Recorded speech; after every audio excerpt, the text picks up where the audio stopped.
An insider trading ring that was in action between 2017 and 2019. They were trading before earnings reports came out, and they made over $3 million in profit.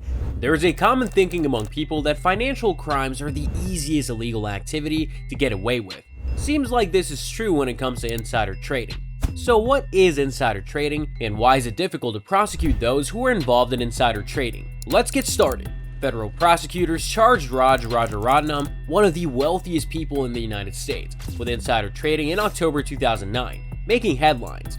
Rajaratnam and his hedge fund Galleon Group were the targets of the case. The unique procedures investigators allegedly used against the 6 defendants were what made this case stand out. The accusations were backed up by some distinctive proof, including secret insiders and tape discussions. This case demonstrated a distinct level of investigation strategy, in contrast to many insider trading prosecutions that sometimes rely on flimsy evidence like odd stock transactions just before important corporate revelations. In the same period, Martha Stewart was infamously charged with insider trading, but she was never prosecuted since proving an insider trading case is still very challenging. The typical insider trading defendant is likely not who you may expect. The median insider trading profit for which the SEC files accusations is $58,000, which is a startling amount.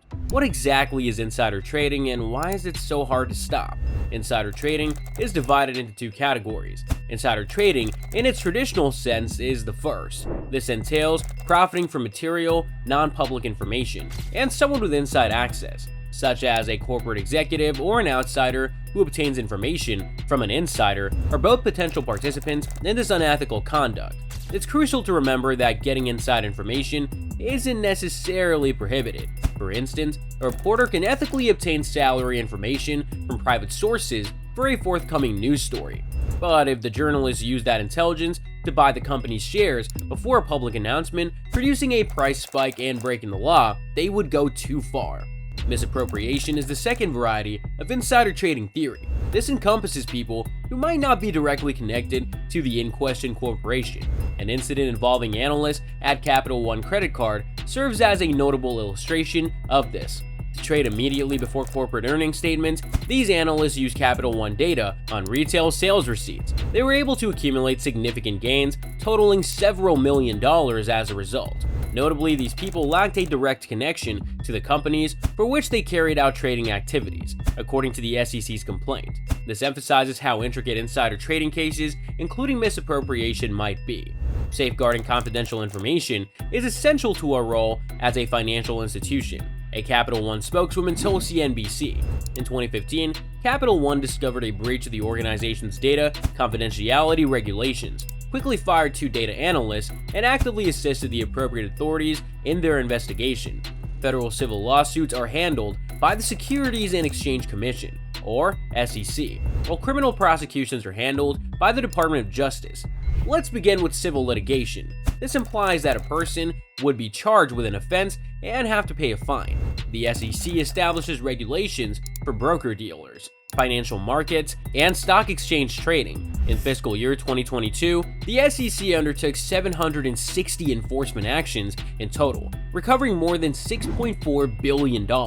In addition to the criminal conviction, Martha Stewart also faced civil charges. Nevertheless, she settled the civil case and paid $195,000 in monetary compensation. She didn't confess to any crime. The potential harm to individual investors and the deterioration of the public confidence required for businesses to get financing in the financial markets makes pursuing insider trading cases significant.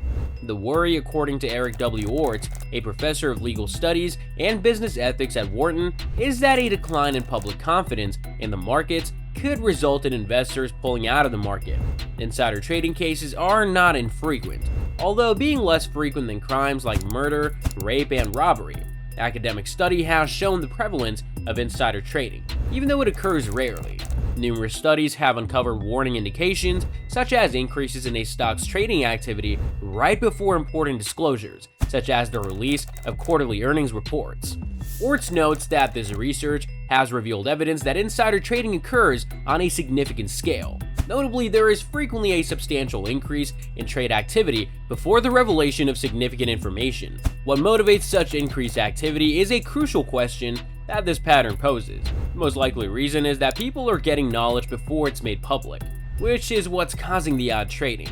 The absence of overt physical evidence of a crime, such as a crime scene or a stolen item, makes it difficult to discover insider trading situations. According to Alan Strudler, a professor of legal studies and corporate ethics at Wharton, the scope of illicit activity in the world, especially within the realm of white-collar crime, which involves a significant level of secrecy, is hard to gauge.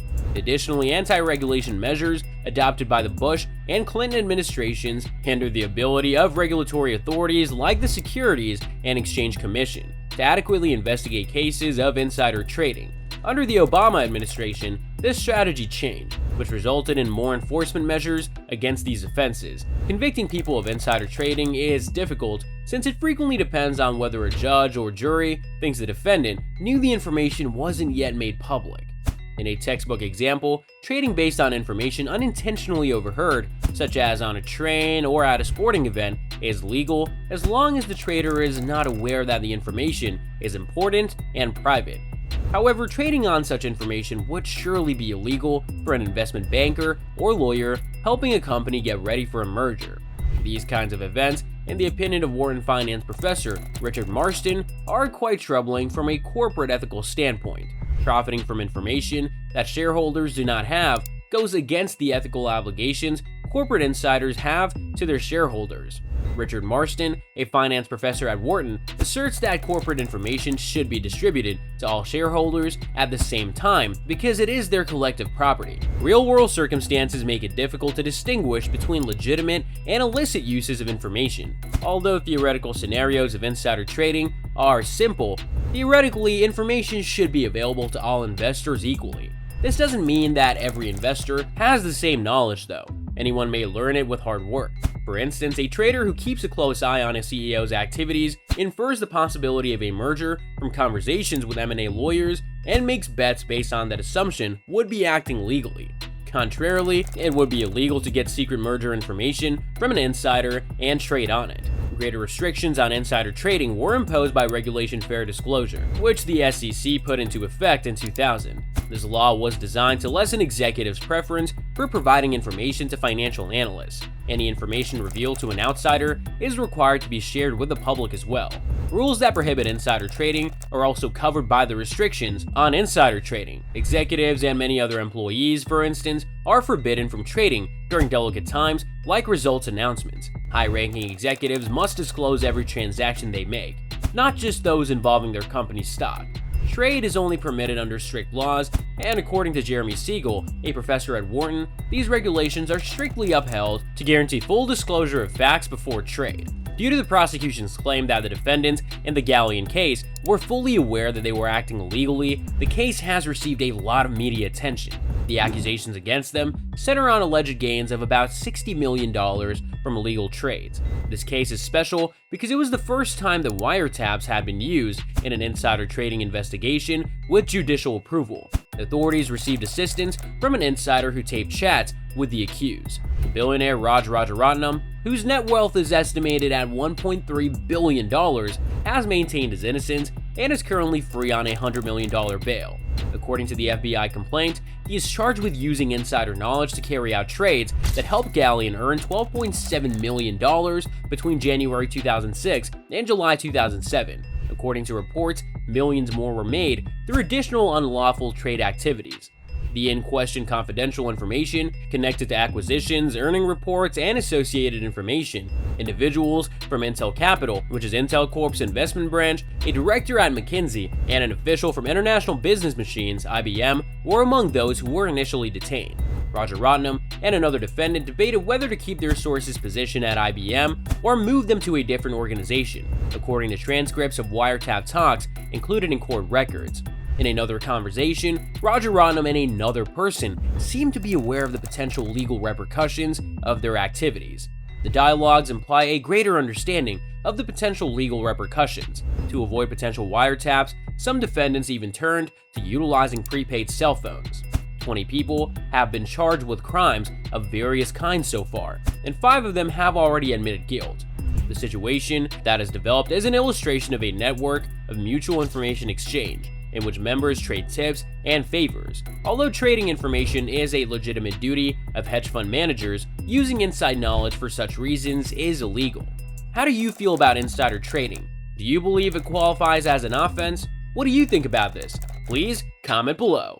If you enjoyed this video and found it to be enlightening, please like, subscribe, and turn on the notifications so you won't miss any future content.